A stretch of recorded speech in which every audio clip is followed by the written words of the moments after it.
தமிழ்நாட்டுடைய வளர்ச்சிக்கு இடையூறு செய்கிறது எந்த கொள்கைன்னு மக்களுக்கு நல்லா தெரியும். அது காவி கொள்கை. 2000 ஆண்டுகளா அந்த கொள்கைக்கு எதிராக திராவிடம் இந்த இயக்கம் போராடிக்கிட்டு இருக்கு. இன்னைக்கு அந்த கொள்கையோட அரசியல் முகம் யாரு? பாஜக.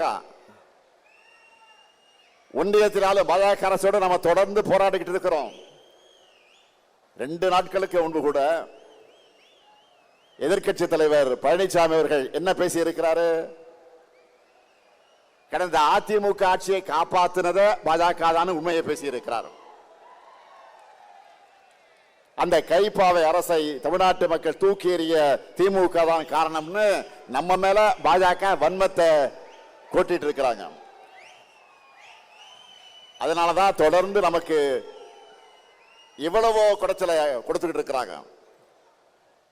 அதை பார்த்து முடங்கிடுவோம்னு நினைச்சாங்க. திமுக என்ன மிரட்டலுக்கு பயப்படுகிற கட்சியா? இந்தியாவிலேயே முதல் முறையாக ஒரு மாநில கட்சி ஆட்சியை பிடிச்ச வரலாறு உருவாக்கணுங்க. நாம 71 ஆண்டு கால ஹிஸ்டரி இருக்கு நமக்கு. அதுக்கு பிறகு தமிழ்நாட்டு அரசியலுக்கு வந்து எல்லா கட்சிகளுமே திமுகவை அழிப்போம் ஒழிப்போம் சொன்னாங்க. ஏன் இப்பவும் சில பேர் பேசிக்கிட்டு இருக்காங்களே, இப்பவும் திமுகவுக்கு நாங்க தான் மாற்றணும் பேசுறாங்க. என்ன மாத்த போறாங்க? என்ன மாத்த போறாங்க? தமிழ்நாட்டு வளர்ச்சியை மாத்தி பின்னாடி எழுத்திட போறாங்களா? நம்ம கொள்கைகளை விட சிறந்த கொள்கையை யாராவது பேசுறாங்களா? மாற்றம் மாற்றம் என்று சொன்ன எல்லாரும் மாறினாங்க, மறைஞ்சு போனாங்க. ஆனா திமுக மட்டும் மாறல. தமிழ்நாட்டு மக்கள் மனசுல இருந்து என்றைக்கும் மறையல. இதுதான் தமிழ்நாடு பாலிடிக்ஸ். நம்முடைய கொள்கை தான் நம்முடைய பலம்.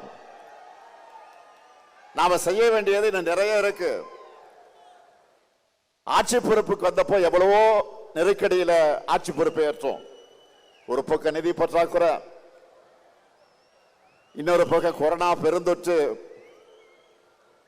இதெல்லாம் தாண்டி 4.5 ஆண்டுகள்ல இந்தியாவில் எந்த மாநில அரசு செய்யாத அளவுக்கு ஏராளமான திட்டங்களை செயல்படுத்தி தமிழ்நாட்டை நோக்கி முதலீடுகளை ஈர்த்து வேலை வாய்ப்புகளை உருவாக்கி இந்தியாவிலேயே டபுள் டிஜிட் பொருளாதார வளர்ச்சி எட்டி இருக்கக்கூடிய ஒரே மாநிலம் எதுன்னு கேட்டா தமிழ்நாடு நெஞ்சு நிமித்தி சொல்ற அளவுக்கு முதன்மை மாநிலமாக முன்னேற்றி இருக்கிறோம்.